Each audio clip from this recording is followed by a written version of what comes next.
مەلا مستەفا ئەو شۆڕشەشی کە بەرپا کرد بوو بە جێهومێدی زۆری خەڵکی بەشەکانی جۆراوجۆری کوردستان. دروستبوونی پارتی ضرورەتێکی مێژوویی بوو.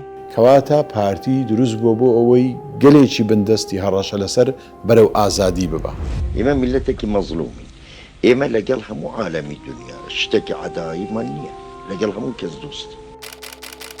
چاویان لە بارزانی بوو کە سەرکردەی هەموو کورد دەکاتن کە ئەوە خەبات دەکاتن بۆ ڕزگاری کوردستان. و مەدرسەی پالەوی بوو هەر لەوێش کاک مەسعود بە دنیا هات. من خۆم لەو ڕۆژە لە دۆی بووم. پارتی و حیزبێکی تەلیعی مهمە. پارتی حیزبێکە ئیسپاتی کردووە بە دەنگی زۆری خەڵق بەو کارانەی کە ئەیکەن. یەکێک لەو شتانەی کە بارزانی پێی ناسراوە ئەوە بووە کە ئەو مەسەلەی کەرکووک بابم فەرموو بووی ئەوە ئاڵای دەگەڵ خۆت بەرە، ئەوش فەرموو بێ شەر بێ لە چێوەکانی کوردستانی ئەمن ئەو ئاڵای هەڵدەمەوە.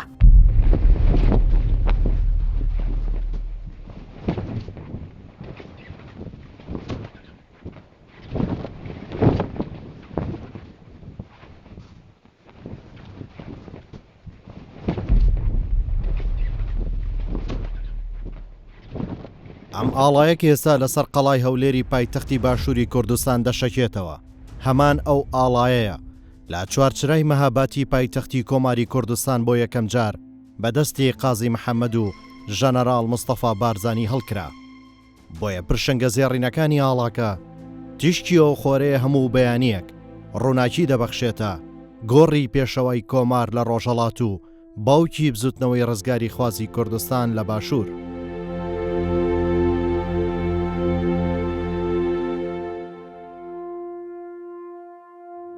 بە گوێرەی سەرچاوە مێژوویەکان لە کاتی دامەزراندنی کۆماری کوردستان دوو جۆر ئاڵا بۆ کوردستان پێشنیار کرا. یەکەمیان لەسەر داوای قازی محەممەد و بە پێشنیاری ژەنەرال بارزانی کە لەلایەن فاتیمە ئەسەد شاهی نەخشێنراوە و تا ئێستا وەکو ئاڵای کوردستان لە باشووری کوردستان دەشەکێتەوە. ئاڵای دووەم لەسەر پێشنیازی میرزا کەریم ئەحمەدیان وەزیری پۆستە و گەیاندنی کۆماری کوردستان بوو کە فاتیمە سەید مەناف حوسێنی نەخشاندبووی کە هێمای گوڵەگەنمی ڕازاوە بە قوماشی سووری لەسەر بوو بە نیشانەی چینی کرێکار و ڕێبەرایەتی سۆسیالیسمی سۆڤێتی جاران. بۆیە لەلایەن قازی محەممەد ڕەت کرایەوە. ئەو ئاڵایی کوردستان کە مەلا مستەفا پێشنیاری کردبوو لە بەرزترین شوێنی مەهابات هەڵکرا و بوو بە ئاڵای کۆماری کوردستان.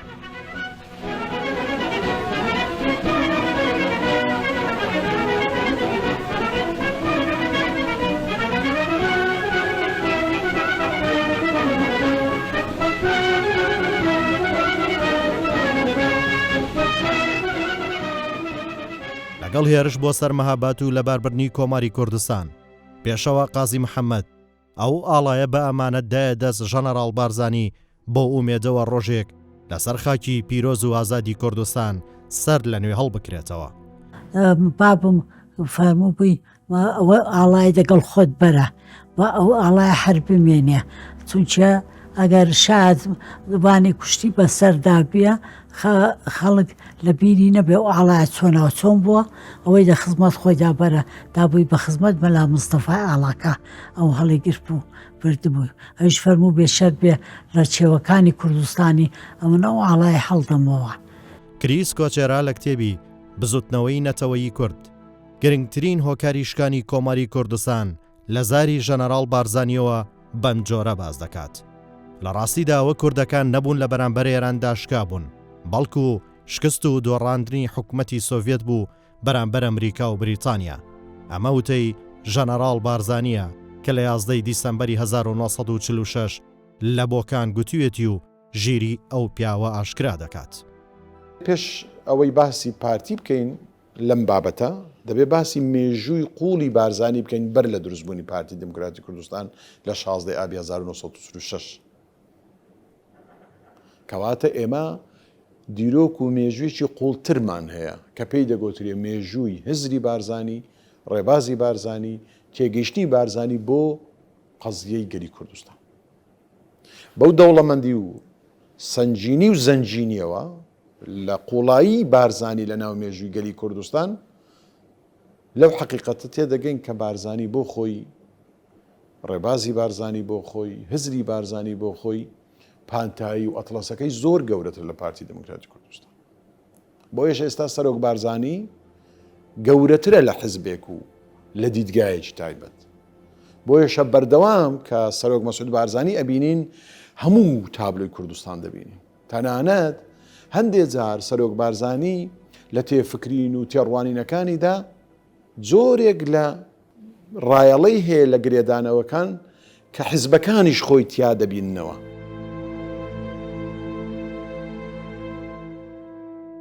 چەند مانجێک لەوەی کە ئەو نیزامە تازەیە خۆی گرتبوو مەلا مستەفای بارزانی بەخۆی و بە ئیدەیەکی زۆر لە ئینسانهای لێ هاتوو وە وەرزیدا هەم دەکاری سیاسی هەم دەکاری نیزامیدا هاتنە شاری مەهاباتێ و هاتنە پاڵەوە حکوومەتەی هاتنیوان دڵگەرمێکی زۆر زۆریدا بە وڵاتەکە و چونکە ئەوانەی دەگەڵەوی بوون وەکو بەزاهیر چریکیان پێدەکوتن ئەمما دەتکوت نیزامی دەورەدیدەن دەتکوت ئینسانهایەکی ساڵەهای ساڵ لە ئەرتەشیدا زۆر زۆر بە نەزم و تەرتیب بوون فەرقیان دەکرد لەگەڵ دەستەیەکی مسلحی کە هیچ نەزم و تەرتیبیان نەبێ کە لیباسی ڕسمی دەبەردەکرد بە لیباسی ژەنراڵیەوە دەهاتە خوار بە شەقامدا دە حقیقەتدا کەسایەتی و گەورەیەکەی تەواو بەرچاو دەکەوت دەگەڵ ئەو خەڵکە کە دێناسین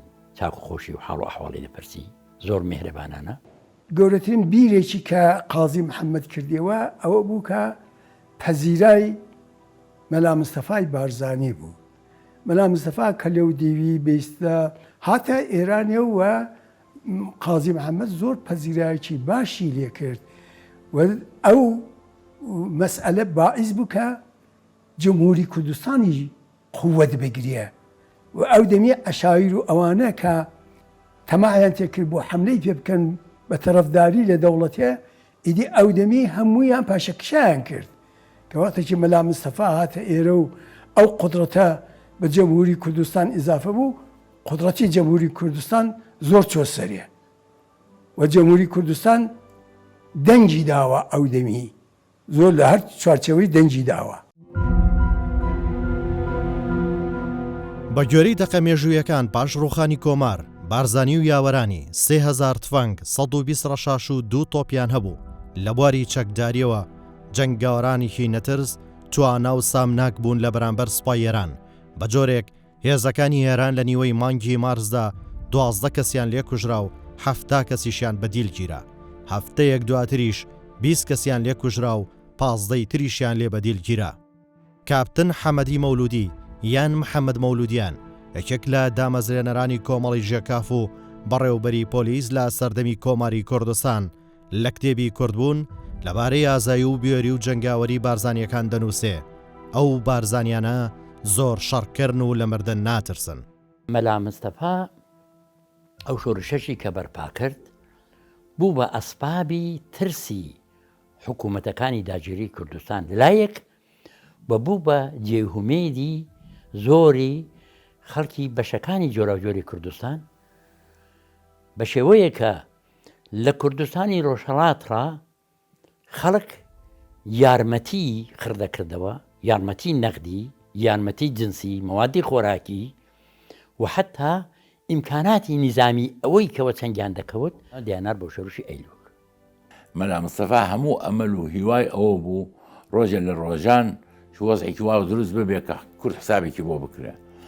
ئێمەمانانی خۆمە نەمانتوانێ هەموو جارێ بڵێن بەخوا ئەزبنیە ئەوە خەونە هیچ نییە ئەسڵ ئەساسینە نابێ قەت نابێ گوێمانەگرت و بەپێ ئەوە لەگەڵ ئەوە هیوامان وابوو کە ڕۆژێ لە ڕۆژان شتێک دروست بێ عادەتەن ئەم وڵاتانە کە دروست دەبێ یا بە شەڕ دروست دەبێ شەڕ بێ و کە ئیستیقراری کرد هەر کەسە حەقی خۆی وەرەگرێ ئێمە ئەوەشمان بۆ دروست بوو لە 1920ەکانە بەڵام کەمال ئەتاتورک لی تێکداین چوو لەگەڵ غەرباکانە ڕێکەوت و هەر زمانی مەهابادیش عینیشت بوو ڕۆسەکان و ئەمریکیەکان و ئەوانە و شەریکاتی نەوتیان هێنا و قەزێکەمان بوو بژێر لێەوە. ئەگەر شۆڕشی ئەیلول نەبایە نە لە کوردستانی باکوور نە کوردستانی ڕۆژهەڵات نە کوردستانی ڕۆژاوە ئەوەی ئێستا هەیە نەدەبوو هەموو هەستی کوردایەتیان لە شۆڕشی ئەیلوولەگرت هەموو چاویان لە بارزانی بوو کە سەرکردەی هەموو کورد دەکاتن کە ئەوە خەبات دەکاتن بۆ ڕزگاری کوردستان و لە ناو شۆڕشی ئەیلول زۆر پێشڕەکە بوون لە کوردستانی باکوور هاتن لە کوردستانی ڕۆژاوە کوردستانی ڕۆژاوە لە ناو شۆڕش ئیشیان دەکرد.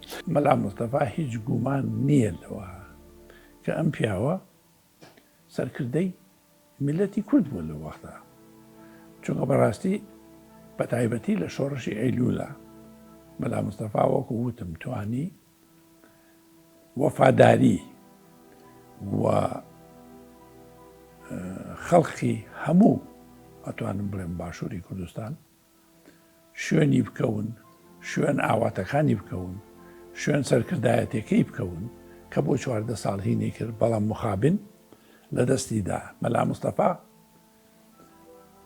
من وەکو ڕێی خۆم کابرایەکە ینی پێویستی بەوە نییە کە ئێمە هەندێ نازناوی پێوە بنین مەساوەکو زۆر کرد باسیەکە بارزانی نەمر من تەسەورەکەم خۆشی لە ژیانە وایە چونکە من ماوەیەک وەکوتم لە نزیکەوە 24 سەعات بۆ چەند مانگێک لەگەڵی بووم بارزانی لە خەڵقەوە هەڵقوڵا بوو سەرکردەیەکە کە جیاوازە لە هەموو ئەوانێ تر کە لە سەرەتاوە لە ناو خەڵقەوە هاتبوو بەڵگەش بۆ ئەمە ئەوەی من دیومە مامەلەی لەگەڵ کەسانی ئەتیادیە مامەلەی ئەو هاوڕێیانەی کە لەگەڵی چوون وەختی خۆی بۆ سۆڤێت و بەداخەوە ئێستا زۆربەیان نەماون یاخود ناساغن لەسەر جێگە کەوتوت کەسانێکی دیارن من ئەیان ناچم بەڵام ممکنە زۆر کەسی تر مەجالیان نەبووەیمە کە چۆن مامەلەی لەگەڵ ئەمانە کردووە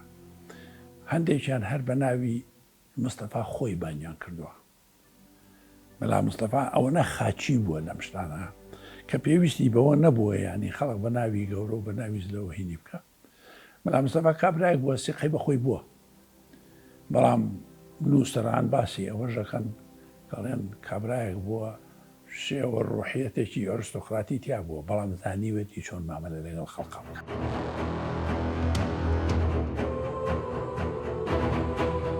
هاوڕێیانی بارزانی کە چەندین هەزار کەس بوون و ژن و منداڵیان لەگەڵ بوو لەو زستانە ساردەدا لە ژێر بردومانی هێزەکانی ئێران بڕیاریاندا لەگەڵ شێخ ئەحمەد بارزانی بەرەو باشووری کوردستان بگەڕێنەوە زۆری نەخایاند لە 13 ئەپریلی 1946 بارزانی و پێشمەرگەکانی خۆیان گەیاندا ناوچەی بارزان.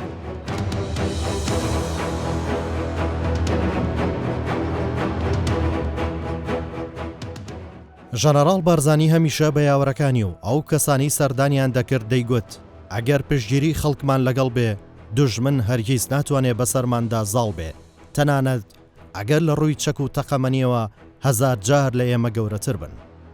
ئەگەرچی کۆماری کوردستان لە ناوچوو بوو بەڵام 3 وڵاتی ئێران تورکیا و عێراق ترسی ئەوەیان هەبوو دیسان ئاگری شۆڕش لەلایەن ژەنەڕاڵ بارزانیەوە کڵپە بسێنێ بۆیە هەر 3 وڵات هەوڵەکانیان چڕ کردەوە تا ژەنەڕاڵ بارزانی و هەواڵانی بگرن. عێراق لە 27 مەی ساڵی 1947 ئێرانی ئاگادار کردەوە کە بارزانی لە باکووری بارزانەوە سنووری تورکیای تێپەڕاندووە و دیارە بەرەو ئێران دێت.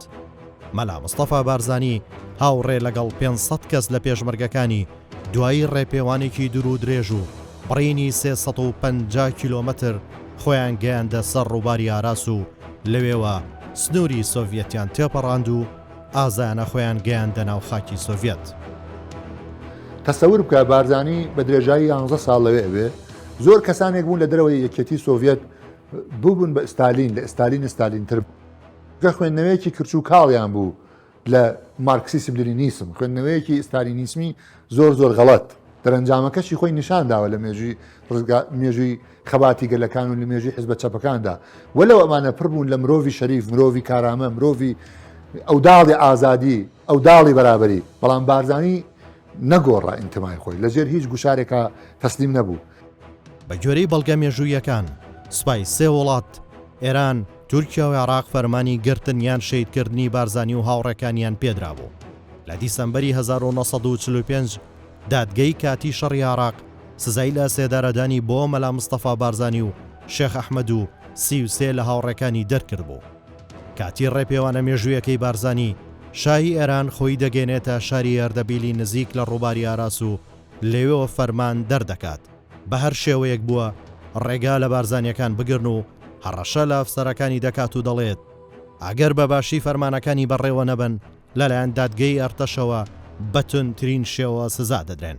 ئەو مەسیرەی کە پێیدا ڕۆیشتن هەتا گەیشتنە ئەراسیە چۆمی ئەراسیە لەلایەکیەوە عێراق لیان خەفتا بوو، لەلایەکیەوە تورکیا بە هەموو قدرەتەوە لی دەدان، لەلایەکیەوە دەوڵەت ئێرانش دەستوریدا بوو کە قوای مسلحی ئێرانیە بە تانک و بە تەیارە و هەرچی دەکرێت دەگەڵیان بیکە ئەوانە توانیان دەمودەتێکیدا کە ئەلئان دووبارە دەو کتێبەی گڵتۆنیدا هەیە ئەمە ڕقەمەکەم لەسەر زێنی نەماوە بە حاڵەتێکی زۆر زۆر زۆر بەڕاستی لەم قارەمانانە توانیان بگەنە نزیک مەرزی ئەڕاستێ و لەوێ خەبەیان بۆ بەری نارد بۆ لای ڕووسەکان کە وەزعیەتی مەئاوایە ڕووس ئیزازەیدان بەو شەرتەی کە گوایە بە مسلحی نەچن و ئەسلحە و شتەکان هەرچی هەیەیانە بەجێهێڵن لە ئەڕاستێ پەڕینەوە.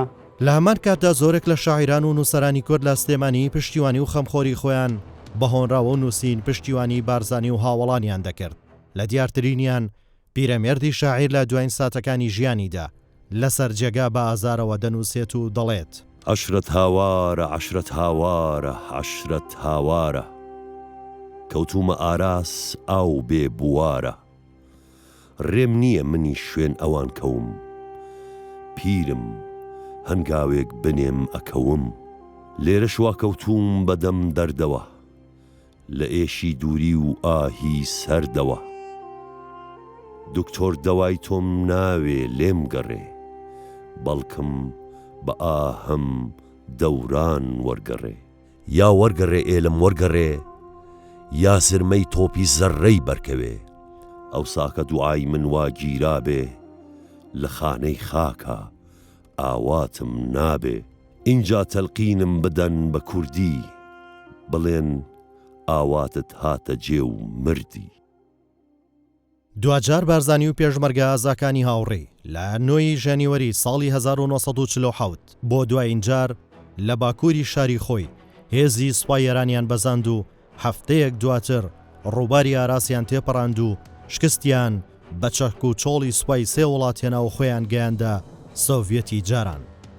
ژەنەرال مەلا مستەفا بارزانی کاریگەرترین کەسایەتی مێژووی سیاسی کوردستان بەم ڕێپێوانە مێژوویەی بۆ سۆڤیەتی جاران بووە پاڵەوانی یەکێک لە ناسراوترین چیرۆکە ئەفسانەیەکانی ناسیۆنالیزمی کوردی. شەڕی دەستە و یەخە لەگەڵ سێزل هێزی ناوچەکە کە بە خوێنی کورتینو بوون و بە درێژایی سنووری سێ وڵاتی ئێران، عێراق و تورکیا دەربازبوون لە ڕووباری ئاراز لە ڕوانگەی ناسیۆنالیزمی کوردی لە ڕێپێوانە مێژوویەکەی حزبی کۆمونیستی چین لەدەی بیست دەچێت.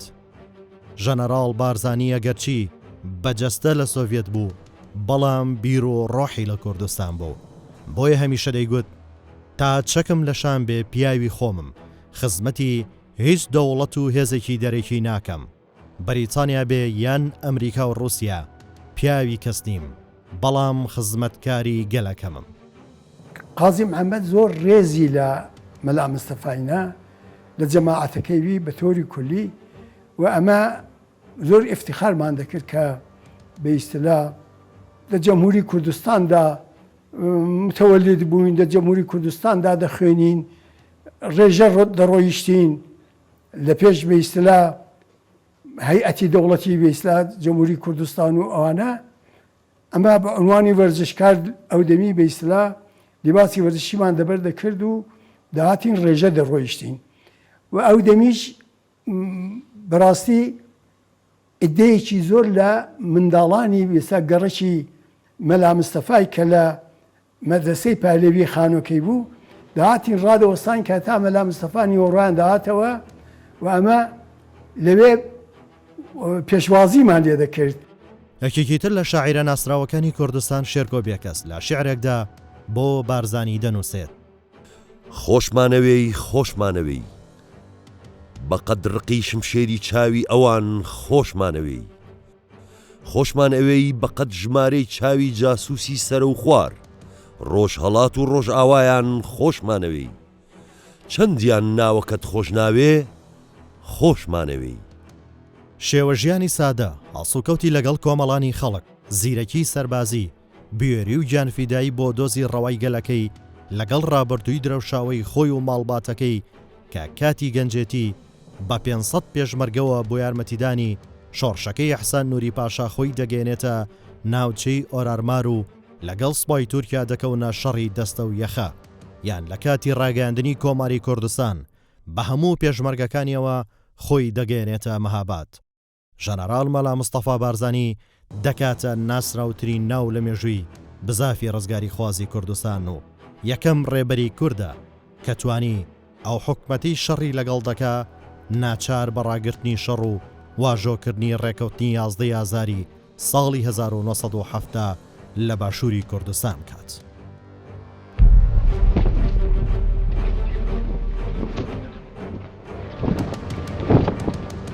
لە 16 ئابی ساڵی 1946 بە ئامادەبوونی نوێنەری هەموو ڕێکخراوە کوردیەکان یەکەمین کۆنگرەی پارتی دیموکراتی کوردستان بەنهێنی لە بەغدا بەڕێوەچوو. مەلا مستەفا بارزانی لە مەهاباد بوو، بەڵام حەمزە عەبدوڵای وەکو نوێنەری خۆی نارد بۆ کۆنگرەکە.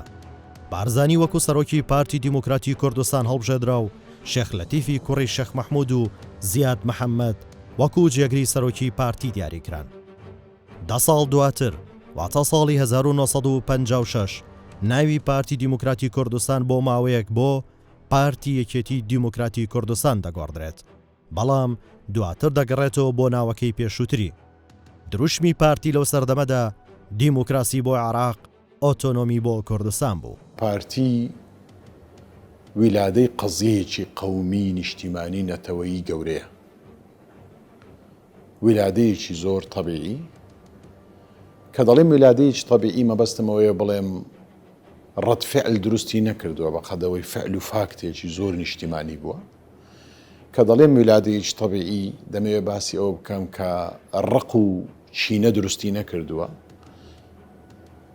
و کە دەمانەوێت باسی ئەوە بکەین کە زەرف و زەمین و زەمەنی ئەو کاتە دیراسە بکەین تێدەگەین کە پارتی دروست بووە وەکو زەڕوڕەیەک بۆ قەزیەداری، بۆ خاک، بۆ ملەتێکی بندەست بۆ گەیشتنی بە ئازادی، کەواتە پارتی دروست بووە بۆ ئەوەی گەلێکی بندەستی هەڕەشە لەسەر بەرەو ئازادی ببە. ئێمە میلەتێکی مەزلومی، ئێمە لەگەڵ هەموو عالەمی دنیا شتێکی عەداییمان نییە، لەگەڵ هەموو کەس دوست. یەکێک لەو شتانەی کە بارزانی پێی ناسراوە ئەوە بووە کە ئەو مەسەلەی کەرکووک وەک بەشێکی کە ئێمە بە بەشێک لە کوردستانی ئەزانین، بەڵام چەند و چۆنی لەسرە و تا ئێستاژەوە کە ئەبینین بەشێکە هێشتا لە عێراق و بەشێک نییە لە هەرێمی کوردستان. مەلا مستەفا توانی مەسەلەی کەرکووک یاخود با بڵێن پرچی کەرکووک وەکو ناوچەیەکی کوردستانی بخاتە هزر و بیرکردنەوەی هەموو کەسێکی کوردی نەهار لە کوردستانی ڕۆژهەڵات. من پێم وایە شۆڕشی ئەلیل توانی وحدەتێکی فکری شۆڕش جێرانە لە نێو بەشەکانی دیکەی کوردستانیشدا ئیجاد بکات. کەما ئینچی ئیدەیەک بەرچاو لە تورکیا هاتبوو، لە کوردستانی تورکیا هاتبوو، یعنی لە باکوور لە شۆڕشدا بەشدار بوون. ئیدەیەک لە کوردستانی ڕۆژئاوا ڕاهات بوون بەشدار بوون و هێزێکی یەکجار زۆری جەماوەری دەوری ئەو شۆڕشەی گرت بوو کە ئەتیباری بەشی هەر ئەساسی دیارە پارتی دیموکراتی کوردستان وەرسەرەوە هێمووان مەلا مستەفای بارزانی بووە. پارتی دیموکراتی کوردستان لە کاتی دامەزراندنیدا نە لە هیچ حزبێک جیابەوە و نە بۆ دژایەتیکردنی هیچ حزبێک دامەزرا، حزبێکی کوردستانی گشتگیر بوو. دروستبوونی پارتی ضرورەتێکی مێژوویی بوو لە کاتێکدا دامەزرا کە نەتەوەی کورد تووشی ناومێدیەکی زۆر ببوو. ئەگەر ئەو کاتە پارتیەکی وەکو پارتی دیموکراتی کوردستان کە بیر و باوەڕی بە دیموکراتیەت و بە مافی ڕەوای گەلی کورد نەبا زۆر زۆر زەحمەت دەبوو کە گەلی کورد لەو میحنەتە بتوانی دەرباز ببی. بۆ ئێمە وەکو پارتی جێگەی شانازیە کە زۆر لە دەستکەوتە گرنگەکانی نەتەوەیی کە بە دەستی گەلی کورد هاتووە لەسەر دەستی پارتی بەدەست هاتووە. بەلای منەوە لە هەمووی گرنگتر پارتی توانی ئومێد بخاتە جێگەی ناومێدی لە ناو دڵی هەموو کوردێکدا. پارتی توانی وا لە کورد کات کە بڕوای بەخۆی بی و هەر ئینسانێک یا هەر حزبێک ئەگەر بڕوای بەخۆی نەبی زۆر زۆر زەحمەتە هەنگاو بەرەو پێشەوە بنێ و بەرەو سەرکەوتن بڕوات.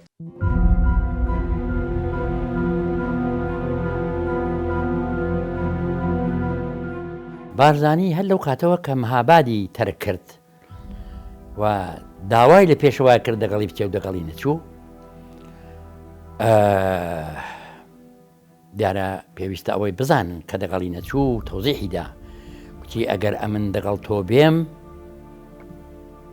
دڵنیایی تەواوم هەیە، بەڵام وەکو لە تەورێز خەڵکیان قەتڵ و عام کرد ئەرتەش بێتەوە ئەگەر ئەمن لێرە من قەتڵ و عام دەکەن. بۆ ئەوەی کە خوێن ڕێژینەیەتە پێشێ من ئێرە بەجێ ناهێڵم. پێشەوە دەیزانی کە ئەدامی دەکەن بە خاشی بە عەجەمان نەبووە لە حەقیقەتدا، هەر بۆ کومە لە مەساج بەقای پێ نەبوو بە عەجەمان. بەڵام مەلا مستەفا دوای ئەوەی کە مەهابادیی بەجێهێشت دەدڵی خەڵکی کوردستانی ڕۆژهەڵاتدا جێگیر بوو. بە گوێرەی سەرچاوە مێژوویەکان و باوتەی کریس کۆجەرا بارزانی پاش 11 ساڵ دوورکەوتنەوە لە عێراق وەکو قارەمانێکی ئەفسانی کە دژی ئینگلیزەکان و دوو حکومەتی پاشایەتی ئێران و عێراق بە شەڕات بوو گەڕایەوە بۆ وڵاتی خۆی. بارزانی لای کورد عەرەب و کۆمۆنیستەکان وەکو قارەمانێکی نەتەوەیی وابوو. آخر کەلیمەی کە بەکارهێنا لەسەر مەبدە و پرینسیپی مەلا مستەفا دەڕۆنیاننا. من ناتوانم تعلیق لەسەر ئەوە بم چونکە یەکەم لە ناو پارتیا هەن زۆر زۆر متعلقن بە ڕێی و پرینسیپی مەلا مستەفاهایی کە لەوانە منم کە زۆر حەزەکەم دائیمە ببینم کە مەلا مستەفا بەعزێ شت هەبوو زۆر لای مەطلب بوو، زۆری لا مهم بوو، بەعزێکیش هەبوو لای مەطلب نەبوو. ئەمن ئەمزانی مەسەلەکە لە مەسلحەتی کوردەوە هەڵەقوڵە ئەو مۆزوعە چونکە مەلا مستەفا ئینسانێکی وەتەنی قەومی ئازای زۆر هین بوو، یعنی صاحب ڕەئی صاحب مەبدە و دائیما قسووری نەکرد و هەرچی پێکراوە بۆی کرا، بەڵام زروفەکە ئەوەنە زەدیە بوو، زروفەکە ئەوەنە زەدی پێشکەوتنی کورد بوو کە دەرناکەوە. ئینا مەلا مستەفا حسابی بکەی یەکێکە لە شخصیاتە هەر مهمەکانی تاریخی کورد.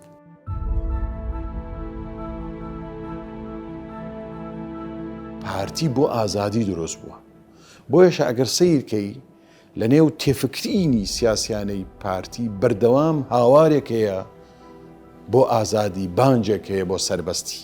بۆیەشە لە یارانی پارتی کە قسە لە کوردستان و کوردەکەن ڕویان لە پارتیە، بۆ ئەم ڕایاڵە دەزانن کە ئەوە پارتیە نمایندەی ئازادی گەلێک دەکا کە نەگەیشتۆتە ئازادی ڕزگاری نیشتیمانی بەمانە تەواوەکەی. ڕاستە بەشێک کە ئێستا ئێمە قسەی لێ دەکەین خۆشبەختانە ئازادە و ساحێبی حکوومەت و دامەزراوە شەرعیەکانی کوردستانین، بەڵام کە ئێمە لە نێو پارتی دیموکراتی کوردستان بیر دەکەینەوە هەمیشە ئەتڵەسێکی گەورەتر لە باشووری کوردستان لە زهن و خەیاڵ و تێفکرینماندایە کە ئەویش ئەتڵەسی هەموو کوردستان و تێگەیشتنە بۆ هەموو کورد و چارەسەرە بۆ هەموو خاچی کوردستان.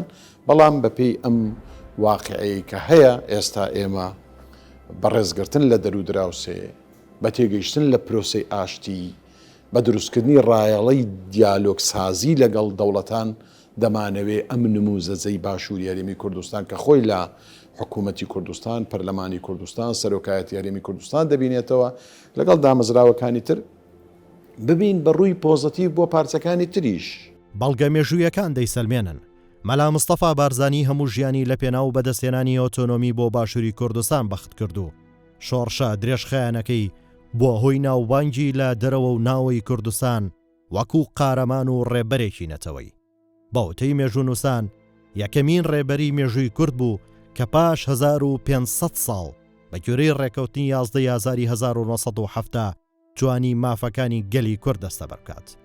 بۆیە دەتوانین بڵین سەرجەم سەرۆک و بەرپرسان و حیزبە سیاسیەکانی کوردستان و ئێستای کورد لە 60 ساڵی ڕابردوودا لەژێر کاریگەری کردداری و فکری مەلا مستەفا بارزانی بوون کە کاتی خۆی گوتبووی. شانازی بە خۆمانەوە دەکەین کە لەگەڵ هەل و مەرجی سەخت ڕوبەڕووبوونەوەی هەڕەشە و مەرگ، برسێتی، سەرما، ڕاوەدونان، دەستگیری، کوشتن و ئەشکەنجە بەرگری لە مافی ڕەوای گەلی کورد دەکەین. ڕێکەوتی 16 ئابی 1946 تەنیا لە دایکبوونی پارتی دیموکراتی کوردستان لە سەردەستی بارزانی باوک نییە، بەڵکو هەڵهاتنی خۆری کورد و کوردستان واتە لە دایکبوونی سەرۆک مەسعود بارزانیشە لەژێر ئاڵای کوردستان. مەلا مستەفا کە تەشریفیان هاتە ئێرە ئیستقبالێکی زۆر گەرمی لێکرا، هەم لە تەرەف دەوڵەتێوە هەم لە تەرەف میلەتێوە و خەڵک خۆشیان دەویست و ماڵێکیاندایە کە ئەو دەمی مەدرسەی مەبوو، مەدرسەی پالەوی بوو، هەر لەوێش کاک مەسعود بە دنیا هات. بابم زۆر لەگەڵ مەلا مستەفای سەمیمی بوو، هەتا ئەگەر کاک مەسعود لە ساوڵاغی لە دایک بوو، هەتا بە دایکم ئەو دەمی لەکن خانمی دایکی کاک مەسعودی بوو. من خۆم لەو ڕۆژە لە دایک بووم، لەژێر سێبەری ئاڵای کوردستان لە ساوڵاغ لە دایک بووم.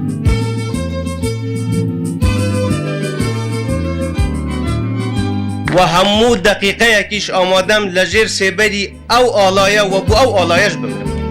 سەرۆک بارزانی هەر لە تەمەنی لاویەوە چەکی شەرەفی پێشمەرگایەتی کردەشان و ژیانی ناو سەنگەر و خەبات و تێکۆشانی لە پێناو ڕزگاری گەلی کورد هەڵبژارد. دوجار سەرۆک بارزانی ئەو بەڵێنەی ژەنەراڵ بارزانی باوکی بەدیهێنا کە کاتی خۆی بە پێشەوە قازی محەممەدیدا بوو. سەرۆک بارزانی و ئاڵایی لە سەردەمی کۆمار لە مەهاباد هەڵکرا بوو، وەکو ئاڵای کوردستان لە باشووری کوردستان هەڵکرد و ڕۆحی نیشتیمان پەرستی پێشەوە قازی و ژەنەراڵ بارزانی پێشات کردەوە. هەڵکردنی ئاڵای کوردستان ئەو فەرموودە زێڕینەی ژەنەراڵ بارزانیمان بەبیر دەهێنێتەوە: من باوەڕم بە دیموکراسیە و دەمەوێت گەلەکەم بە ئاشتی و ئازادی بژین. چاوەڕوانی ئەو ڕۆژە ماڵای کوردستان لەسەر چیاکانی عێراق، ئێران، سووریا و تورکیا هەڵکەم. کە باسی پارتی دەکەین ناکرێ باسی خاک نەکەین، باسی کورد نەکەین، باسی کوردستان نەکەین، باسی چارەسەری سیاسی نەکەین، باسی حیوار نەکەین لەگەڵ ئەوانی تر ئەو مەراکیزانن کە خاچی کوردستانیان داگیر کردووە، شێشەی کورد و کوردستانیان لەلایە بە چارەسەر نەکراوی هێشتویانەتەوە. کە باسی پارتی دەکەین ناکرێ باسی ئاڵای کوردستان نەکەین، ناکرێ باسی نەوەیەک نەکەین لە بەندەستی و زوڵم و ئەنفال و جینۆساید گەورە بوو، ناکرێ باسی گەلێک نەکەین کە تا ئێستاش ژنەکانیان ڕەشپۆشن، گەنجەکانیان نامورادن، ناکرێ باسی ملەتێک نەکەین کە ئەم ملەتە خەونی زۆر گەورەی هەیە وەکو باقی نەتەوە و ملەتانی تری دنیا. بۆیە پارتی لەگەڵ ئەمانەدا دوانەی تەواوکەری یەکتر و هیچ کات لە یەکتر جیان نابنەوە. دیسان دێنەوە سەر هەمان پرسیار و هەمان بەرسەف، بەڵێ پارتی زەڕورەت دروستی کرد، قەزیە دروستی کرد، بۆیە زەڕور دەمێنێتەوە، قەزیەدار دەمێنێتەوە. کەواتە خەسڵەتی پارتی ڕوخسار و ڕوو شکل و شەمایلی پارتی بریتە لە کوردستان و قەزیەکەی، ملت و ئاواتەکانی، نەتەوە و خەونەکانی. سەرۆک بارزانی کە لە تەمەنی 16 ساڵیەوە لە ڕیزی هێزەکانی پارتی دیموکراتی کوردستان چەکی شەرەف و پێشمەرگایەتی کردوتەشان. لە ساڵی 1970 و کۆنگرەی هەشتەمی پارتی دیموکراتی کوردستان دەبێتە ئەندامی کۆمیتەی ناوەندی و لە ساڵی 1970 وەکو سەرۆکی پارتی دیموکراتی کوردستان هەڵدەبژێردرێ و تا ئێستاش وەکو پێشمەرگەیەک بەردەوامە لە ڕێبەرایەتی پارتی دیموکراتی کوردستان. وەک چۆن لە کاتی تنگانە و ڕۆژە ناخۆشەکان بە ئومێدەوە لە کۆنگرەی نوێمی پارتی دیموکراتی کوردستان کە لە ڕۆژی 4 نۆڤەمبەری ساڵی 1974 بەڕێوەچوو ڕایگەیاند. لەم هەلو مەرجە کە پاش نسکۆی شۆڕش هاتۆتە ئاراوە، ژیانەوەی چالاکیە حیزبیەکان لە جاران گرنگترە. تا ئێستاش سەرۆک بارزانی خۆی بە پێشمەرگە دەزانێت ڕۆڵێکی مەزنی مێژووی دەبینێت لە سیاسەتی نێودەوڵەتی و هەرێمایەتی، خاوەن پێگەیەکی مەزنە و بۆ چەسپاندنی هاشتەوایی لە ناوچەکە وەکو سەرکردە و کاریزمایەک دەرکەوتووە. پڕ بەدڵ سوپاستان دەکەم بۆ متمانەیە و شەرەفێکی گەورەیە کە من لە خزمەتی ئێوەدا بم، بەڵام من حەزەکەم لە دڵەوە پێتان بڵێم بەخۆ من هەرچێکی بم لای من گەورەترین و پیرۆزترین نۆ و ئەرک پێشمەرگاتیە و من پێشمەرگەم.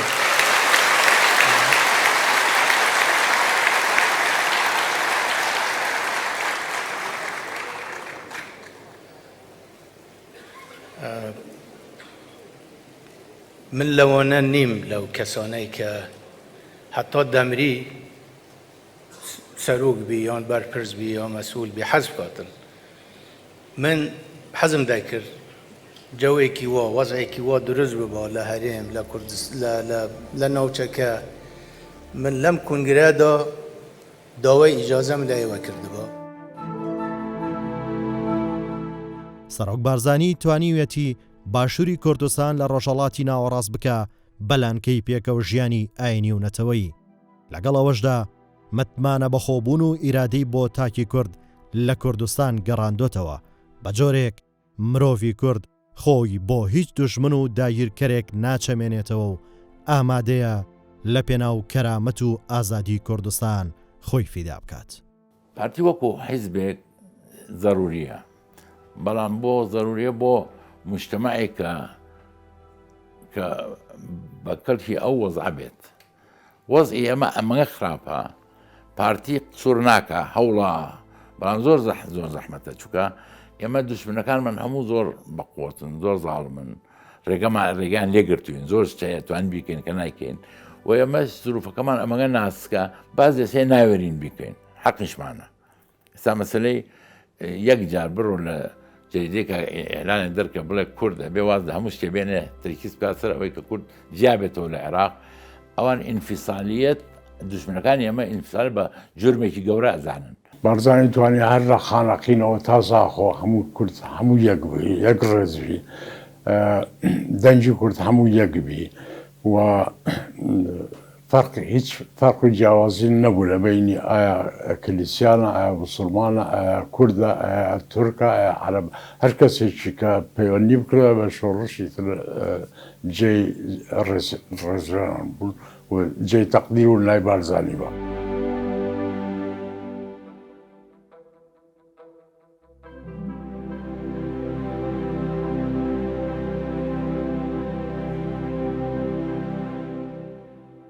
پارتی حیزبێکە کە ئیسپاتی کردووە بە قسەی ئەموو ئەو نییە، ئیسپاتی کردووە بە دەنگی زۆری خەڵق بەو کارانەی کە ئیکەن. ئستا من ئەوەتی بازی کاری کاک مەسرورە بینم زۆر دڵم خۆشە بێت، زۆر تابعێکی هینی هەیە، جددی هەیە، تابعێکی ئەوەی هین ناکات، تەنازل ناکات. هەمیشە ئەوەی لە فکر و مێشیدا بوو و ئامانجی ئەو سەربەخۆی کوردستان بوو، سەربەخۆی کوردستان و یەکگرتنی پارچەکانی کوردستان. بەڵام بارزانی زۆر دووربین و زۆر حەکیم بوو. ئەمە بە قۆناغ بە قۆناغ دەکرێت، هەر قۆناغێک بە پێی توانات کورد چی دەستکەوێ ئەمە وەربژیرە. یەکەم وتاری ڕسمی بارزانی لە ڕۆژی نەورۆزی ساڵی 1325 کە بۆ یەکەم جار جێژنی نەورۆز بەو تەشریفاتە عەزیمە لە کوردستان دەگیرێ لەوێدا دێتە بەرباس. دەفەرمێ ئەوە شەڕەفێکی زۆر گەورەیە کە وەک پێشمەرگەیەک لە شۆریشی ئازادیدا بەشدار بم.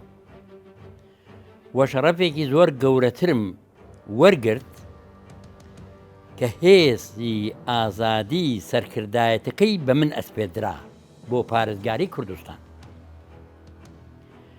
ئەی جەوانانی کورد، پەیمانتان دەدەمێ کە هەتا دواتونێکی خوێنم بۆ ئازادیتان ببەخشم، بۆ ئازادی گەلی کوردمان وەکو پێشمەرگەیەک ئامادەم بۆ هەموو داوایەکی پێشەوای کوردستان کە پێم بسپێرێ بۆ ئەوەی بەجێیان بگەێنم و بۆ بەجێهێنانیان تێدەکۆشم با هەموو پێکەوە یەکدەنگ بڵێین بژی حکوومەتی کوردستان و پێشەوای معەزەم بژی شۆریشی بەربەرەکانی ئیستعمار و کۆنەپەرستی لە کوردستان. سەرۆک بارزانی کە لە مانکی حوزەیرانی ساڵی 2005 لەلایەن پەرلەمانی کوردستان با سەرۆکی هەرێمی کوردستان هەڵبژێردرا ئامانجی سربەخۆیی کوردستان و هەڵکردنی ئاڵای کوردستانە لە سەرانسەری جیهاندا.